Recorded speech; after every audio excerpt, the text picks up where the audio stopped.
Ibadah hari pengucapan syukur ini ditabiskan dalam nama Allah, Bapa, Anak dan Roh Kudus. Amin. Kasih Tuhan Yesus menyertai kamu sekalian. Kiranya sukacita dan damai sejahtera di hari pengucapan syukur ini mengisi hati kita dan memenuhi kamu sekalian. Sebelum kekristenan masuk di tanah Minahasa, upacara perayaan pengucapan syukur sudah biasa dilaksanakan. Praktek ini berkaitan dengan kebudayaan orang Minahasa yang bekerja sebagai petani. Ketika masa panen usai, maka dilaksanakanlah upacara pengucapan syukur. Pada waktu itu semua anggota masyarakat berkumpul di suatu tempat dengan membawa hasil yang telah diperoleh selama bekerja. Ada nyanyian, doa, dan pemberian persembahan kepada suatu yang dianggap berkuasa, memberikan berkat dan umur panjang. Dalam perkembangan selanjutnya, ketika kekristenan masuk dan bertumbuh di tanah Minahasa, praktek pengucapan syukur tetap dilaksanakan dalam ibadah bersama. Dalam persekutuan yang mengucap syukur itu, seluruh anggota jemaat membawa hasil-hasil pertanian dan lainnya sebagai tanda sukacita dan solidaritas atau kebersamaan. Pada perayaan itu juga dijadikan sebagai kesempatan untuk berjumpa dengan saudara-saudara dari jauh sehingga memupuk tali persaudaraan. Dan segala sesuatunya dipusatkan dalam persekutuan ibadah bersama. Namun pola kehidupan masyarakat yang terus berubah seiring dengan bergulirnya sang waktu telah melahirkan wajah pengucapan syukur yang mulai bertolak belakang dari arti dan hakikat pengucapan syukur yang sesungguhnya. Malah kadangkala melahirkan kekecewaan, kecemasan, bahkan kekacauan. Karena itu pada perayaan ini, marilah kita mengembalikan arti dan hakikat pengucapan syukur itu yang sesungguhnya. Bahwa pengucapan syukur adalah ibadah. Kita merendahkan diri di hadapan Tuhan dan mengaku dosa kita kepadanya. Kita berdoa. Ini kami ya Tuhan, anak-anak-Mu yang datang lagi dalam persekutuan di rumah-Mu yang kudus ini. Ungkapan syukur yang begitu dalam boleh kami nikmati, kami rasakan. Karena Tuhan baik, Tuhan mengasihi, Tuhan memeliharakan kami. Ketika kami ada saat ini di hadapan hadirat-Mu, kami sungguh sadar Tuhan, bahwa hidup yang kami jalani selama ini banyak kali jauh dari kehendak-Mu. Bahkan ketika kami dalam suasana berpengucapan syukur, kami sadar Tuhan, ada hal-hal yang telah kami buat yang tidak berkenan kepadamu. Perayaan pengucapan syukur ini, mungkin kami berbuat yang jahat. Motivasi kami, tujuan kami, fokus kami bukan tertuju kepada Tuhan, tapi pada hal-hal yang lahiriah. Karena itu Tuhan, ketika kami ada saat ini, dalam kerendahan hati kami bermohon, ampunilah dan kasihani kami.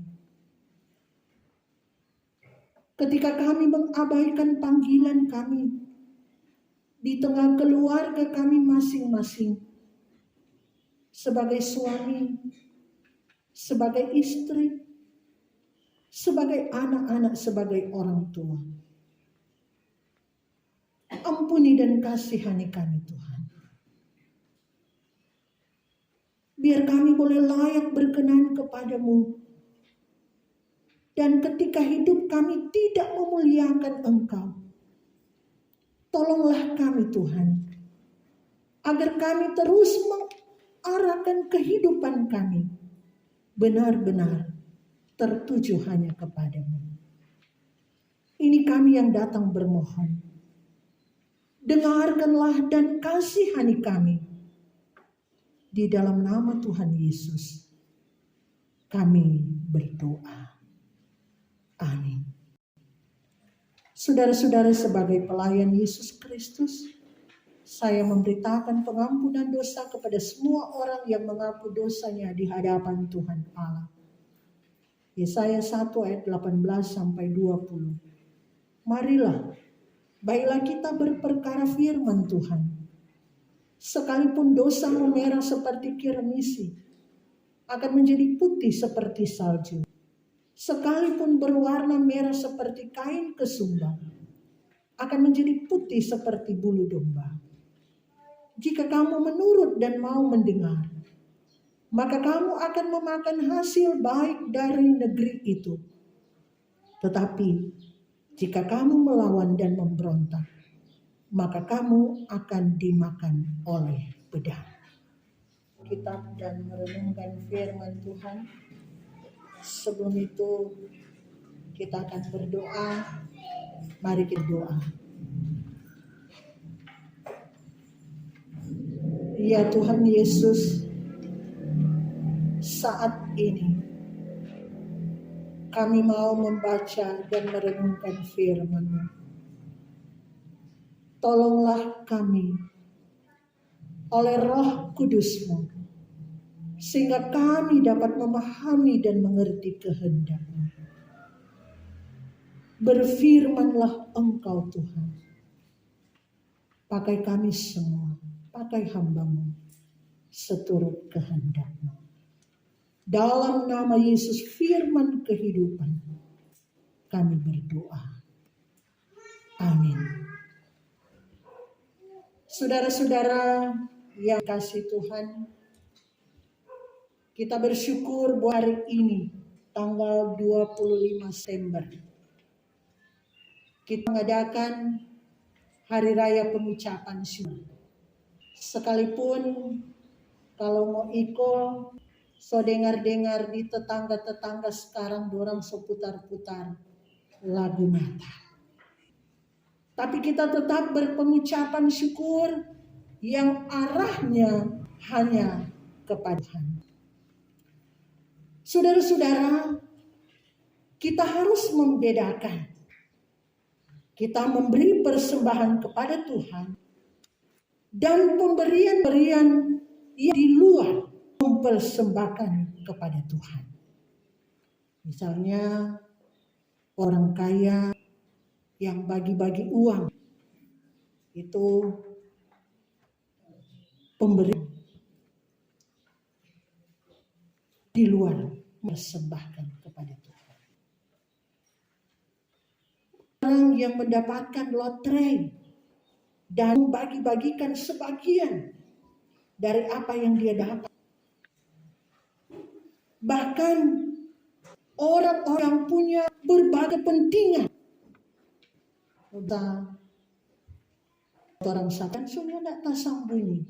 Kalau ada penyalon apa saja, ada bagi-bagi uang. Jadi kepentingan tertentu memberi uang atau materi lainnya pada orang.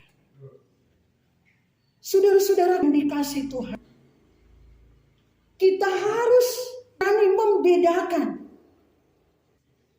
supaya kita benar-benar mengenal Tuhan dengan benar dan melakukan kehendak Tuhan. Sebab saudara-saudara, untuk persembahan, jika kita memberi sembahan, itu bukan sembarangan. bukan karena ikut-ikutan, bukan karena asal-asalan saja kita memberi persembahan. Hari ini kita merayakan pengucapan syukur. Kadangkala kita kurang pahami apa sebenarnya pengucapan syukur itu. Sehingga kadangkala ketika orang berpengucapan syukur, orang pahami itu secara sekuler saja. Dan semoga pengucapan syukur kita ini, kita akan pahami iman. Kenapa kita harus pahami iman? Karena pengucapan syukur ini ketika dilaksanakan di bulan September, itu ada kaitan dengan hari ulang tahun Provinsi Sulawesi Utara. Semoga orang melihat dari segi iman. Kalau berkaitan dengan provinsi, semua ama baking. Semua. Karena itu saudara-saudara berpengucapan syukur. Jangan orang hanya laksana secara sekuler. Campur aduk. Orang harus pahami itu. Orang harus buat itu atas dasar iman kepada Tuhan. Karena kalau tidak dengan iman, Alkitab katakan itu dosa. Dalam Roma pasal 14 ayat 23. Dan segala sesuatu yang tidak berdasarkan iman adalah dosa. Nah, saudara-saudara, tadi sudah dikatakan pengucapan syukur berbeda pemberian lainnya. Pengucapan syukur orang Kristen harus fokusnya kepada Tuhan Yesus. Tapi fakta yang orang saksikan pengucapan syukur dibuat sekarang ini rata-rata tidak fokus kepada Tuhan. Kebanyakan hanya selebrasi saja. Sifatnya sekuler, ikut-ikutan sehingga dampaknya begitu banyak masalah kriminal yang muncul. Masalah kriminal meningkat baik sebelum pengucapan, sementara merayakan, dan sesudah merayakan. Itu semua akan sia-sia, percuma. Sebelum berpengucapan syukur, banyak orang yang mengeluh, kita pe ayam ada hilang, kita pe anjing ada hilang, kita pe ini dan itu ada hilang. Ada tindak perbuatan yang jahat, pencuri di saat hari puncak perayaannya. Terjadi berbagai macam keramaian. Orang banyak bataria, ron-ron jalan babataria. Karena apa? So mabok. Sesudah selesai pengucapan syukur, baku marah di keluarga suami istri karena mau bayar utang sana sini. Banyak hal yang mengecewakan hati Tuhan. Kenapa? Karena berpengucapan syukur tidak fokus kepada Tuhan. Dan ini Tuhan sangat marah. Tuhan tidak senang. Seharusnya berpengucapan syukur adalah untuk kemuliaan Tuhan. Tetapi diculik oleh orang-orang duniawi. Dikuasai oleh kuasa jahat iblis. Hilanglah kemuliaan Allah dalam kita berpengucapan syukur.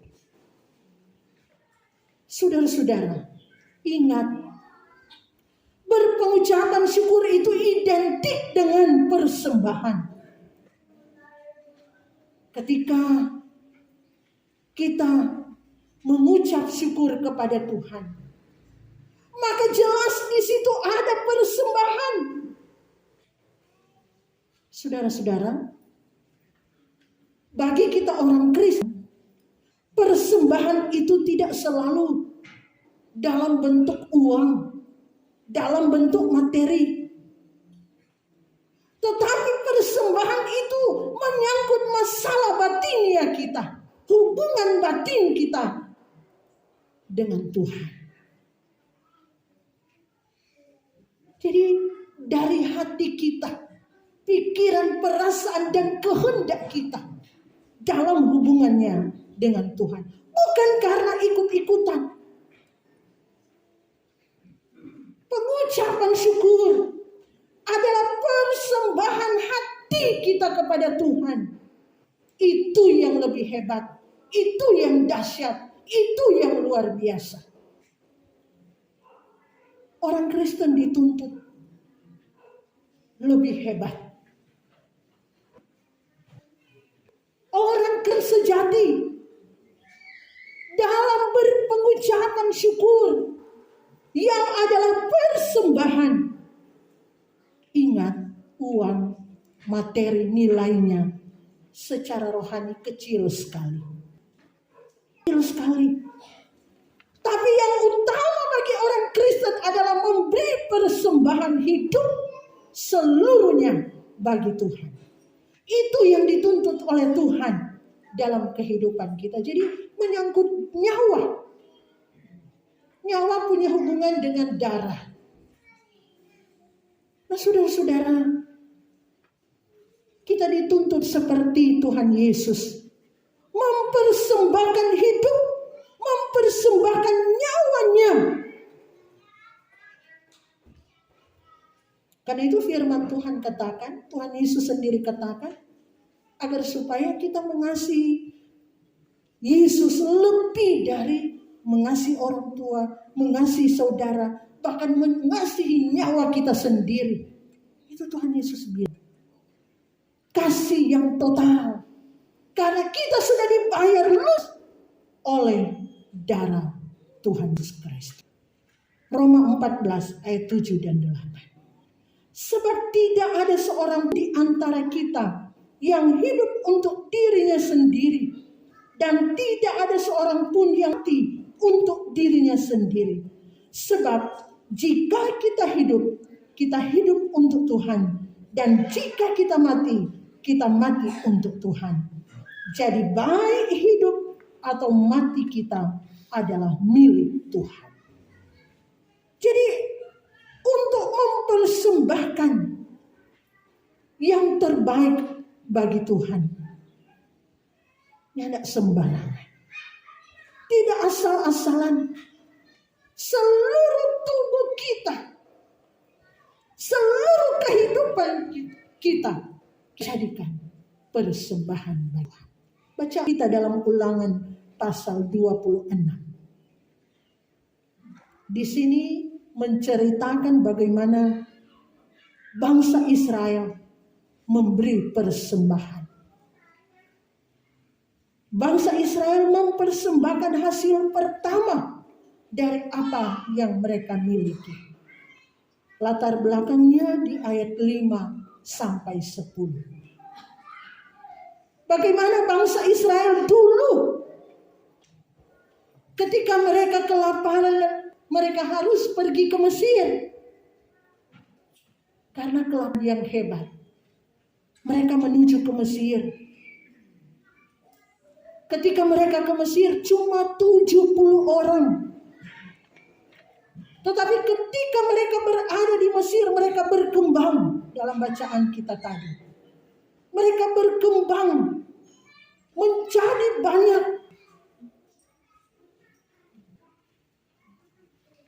Di sana mereka menjadi suatu bangsa yang besar, kuat, dan banyak jumlahnya. Itu di ayat 5b. Bangsa Israel berkembang dan mengakibatkan Firaun jadi cemburu. Firaun tidak senang. Sehingga bangsa Israel dijajah. Bangsa Israel senantiasa mengalami penindasan yang hebat. Dijadikan budak bangsa Mesir oleh Firaun. Kita bayangkan, kurang lebih 400 tahun lamanya mereka ditindas, dijajah, diperbudak oleh Mesir, oleh Firaun. Satu penderitaan luar biasa. Dan ketika dalam situasi seperti itu, hanya tangan Tuhan yang sanggup menolong.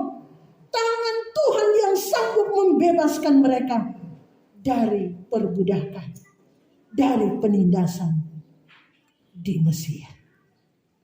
Saudara yang dikasih oleh Tuhan, di ayat 9, Ia membawa kami tempat ini dan memberikan kepada kami negeri ini, suatu negeri yang berlimpah susu dan madunya. Tuhan membawa mereka keluar dengan tangannya yang perkasa. Tuhan membebaskan mereka dari penjajahan, dari penderitaan yang luar biasa karena tangan Tuhan. Dan alasan inilah sehingga di ayat 10, oleh sebab itu di sini aku membawa hasil pertama dari bumi yang telah kuberikan kepada, yang telah kau berikan kepadaku, ya Tuhan. Alasan ini sehingga mereka membawa persembahan kepada Tuhan. Bukan saja hanya hasil bumi, hasil pertanian, tapi juga termasuk hewan, anak sulung, dipersembahkan untuk Tuhan. Makanya saudara-saudara dikatakan mereka memberi karena apa yang sudah Tuhan buat bagi mereka. Orang Kristen tentunya lebih dari itu. Orang Kristen tidak bisa diukur dari buah sulung. Hasil pertama dari apa yang orang terima. Tetapi harus seluruh kehidupan kita. Kenapa? Kenapa? Sekali lagi, karena darah Yesus. Darah Yesus yang sudah membebaskan kita dari belenggu dosa. Karena kita sudah dibebaskan dari Firaun, dari Lucifer, dari kuasa jahat. Bukan lagi seperti bangsa Israel membawa persembahan yang sulung. Tapi kita seluruh kehidupan, seluruhnya kita bawa kepada Tuhan. Kita sudah dibeli dan harganya sudah lunas dibayar. Tidak ada alasan bagi kita untuk tidak membawa seluruh kehidupan kita kepada Tuhan. Bahwa nyawa sekalipun kita persembahkan bagi Tuhan. Makanya tadi dikatakan uang, materi, barang itu kecil sekali kalau orang mau kasih ke Tuhan. Orang Kristen sejati harus mempersembahkan seluruh hidupnya, nyawanya, apalagi cuma uang. Orang lain kali cuma mau kasih ke Tuhan, baku hitung, lain kali kurang sama dengan harga cookies panada. Toh?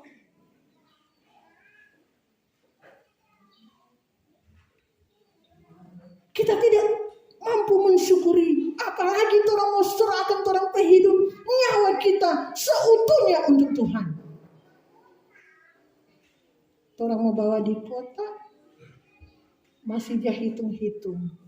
Yang sebenarnya kalau cuma satu kotak nyandak jatuh tukar-tukar, kan? Karena 4 kotak 10.000 orang sadia tukar 2.000 kurang 8.000. Kalau satu kotak ente kasih. Tahu? Supaya nyandak harga cookies pisang. Bukan orang ke Tuhan Yesus miskin, bukan. Tapi ini bagian dari persembahan. Orang ke hidup adalah pemberian Tuhan. Tidak ada yang dapat orang banggakan. Karena itu persembahan syukur kita kepada Tuhan adalah seluruh hidup kita. Dan sekali lagi, torang pedoi tong pemateri cuma sebagian dari apa yang Tuhan kasih pada orang.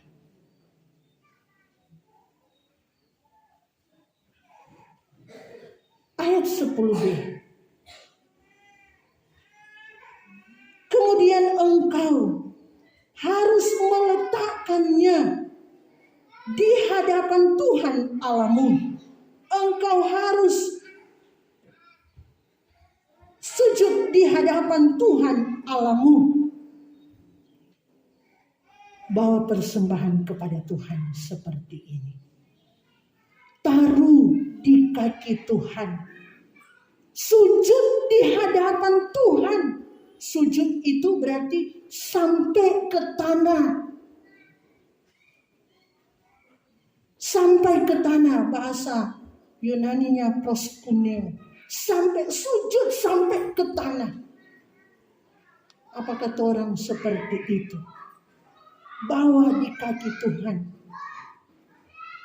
Jadi pengucapan syukur yang adalah persembahan kepada Tuhan yang identik dengan persembahan. Bukan hanya orang laksanakan secara sekuler saja, ikut-ikutan, ikut rame dengan pesta pora. Tetapi kita diajak, dipanggil, kita laksanakan itu dengan iman. Kita datang pada Tuhan, persembahkan hidup kita di kaki Tuhan. Sujud, rendahkan diri serendah-rendahnya. Jangan menganggap diri hebat. Jangan menganggap diri luar biasa. Berpengucapan syukur itu adalah bagaimana kita mau memberi seluruh hidup ke Tuhan. Kita ada bajalan, orang ada Pimnado. Ada baliho yang terpasang. Selamat berpengucapan syukur. Itu selamat itu ada disertai dengan gambar bir bintang.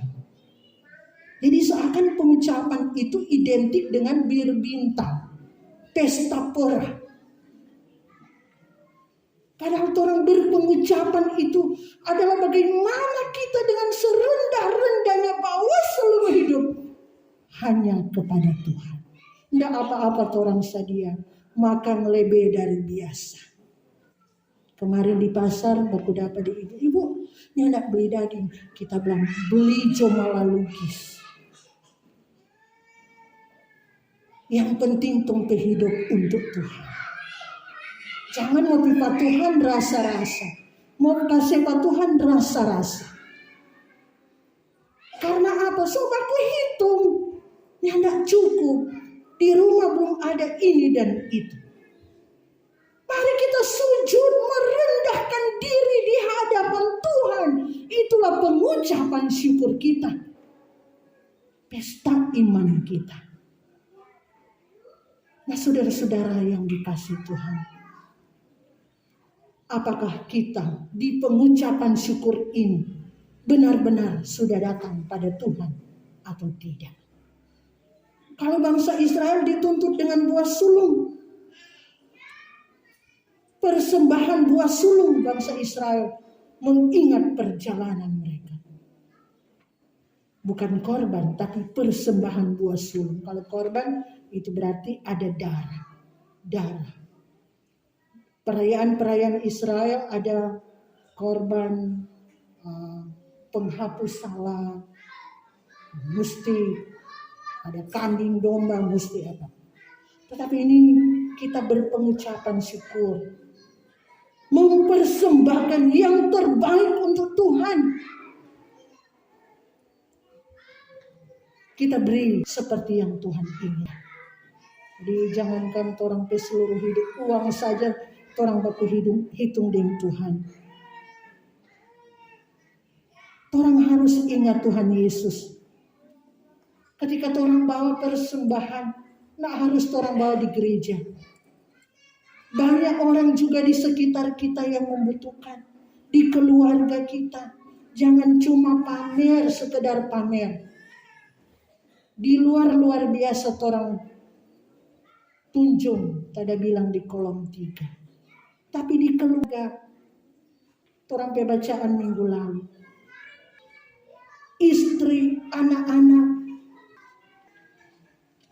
orang perhatikan yang terlunta-lunta banyak sekolah anak. Menghamburkan uang dengan hal sia-sia banyak. Bapak-bapak hati-hati kerja keras. Bukan untuk kesejahteraan keluarga. Bukan menjadi persembahan bagi Tuhan melalui keluarga. Tapi memuaskan orang hasrat hati. Pak senang dengan hal-hal dunia. Itu hati-hati untuk kita. Kalau kita bawa persembahan di gereja, kita bawa itu untuk Tuhan. Dalam arti kita telah bantu pelayanan Tuhan. Kita telah bantu pemberitaan firman. Kita telah bantu kebenaran Tuhan untuk disampaikan. Kalau kita bawa di gereja, di ayat 11.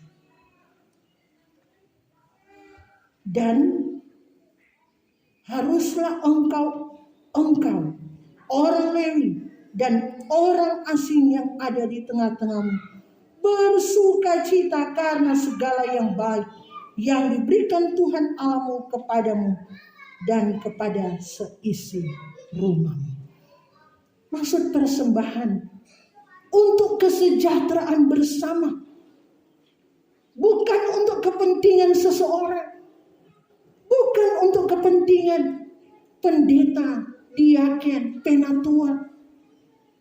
Tetapi untuk kesejahteraan bersama di ayat 11 orang baca tadi. Haruslah engkau. Jadi untuk orang. Orang Lewi. Orang asing. Engkau adalah jemaat Tuhan. Ketika orang kasih persembahan. Ada pelayanan kasih, orang tiba besuk, bawa diakonia. Nggak mungkin pelayanan berjalan kalau orang mau pergi jalan kaki. Kalau jauh sekali mau pelayanan di Lamongan. Itu persembahan yang orang beri untuk Tuhan. Jangan orang bilang, orang bakal kasih persembahan, kage bendahara cuma mau pakai. Ini ada tuh begitu. Itu dipakai untuk pekerjaan Tuhan sekali lagi. Pekerjaan Tuhan yang arahnya untuk kita juga. Orang jemaat Tuhan. Karena itu harus beri dari ketulusan hati. Harus beri supaya pelayanan itu berputar. Pelayanan itu berjalan di tengah kehidupan jemaat. Kalau kita bawa persembahan, orang harus pahami bahwa saya bawa persembahanku di kaki Tuhan. Saya bawa di kaki Tuhan. Saya mau datang sujud di kaki Tuhan. Karena berkat-berkat Tuhan yang selama ini boleh saya rasakan. Saya sudah diselamatkan dari belenggu iblis. Saya ada sebagaimana ada sekarang ini. Saya dipelihara oleh Tuhan sampai sekarang ini. Dan sebagainya. Soalnya tidak dapat bilang Tuhan pe baik, Tuhan pe sayang patorang. Orang buat itu harus dengan iman.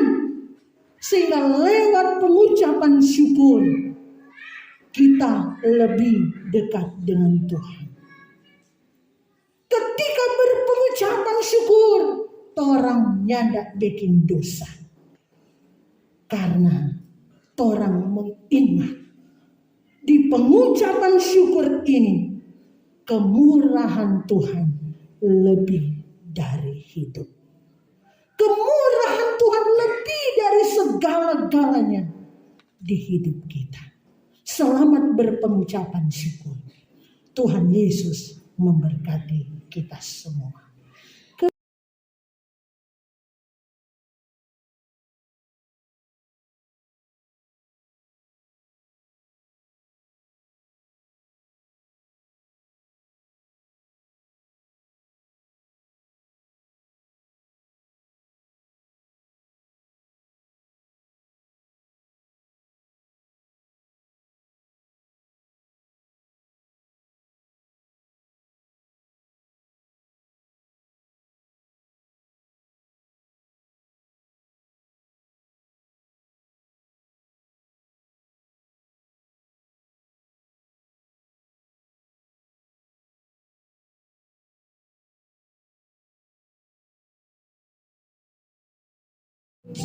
Terpuji nama Tuhan.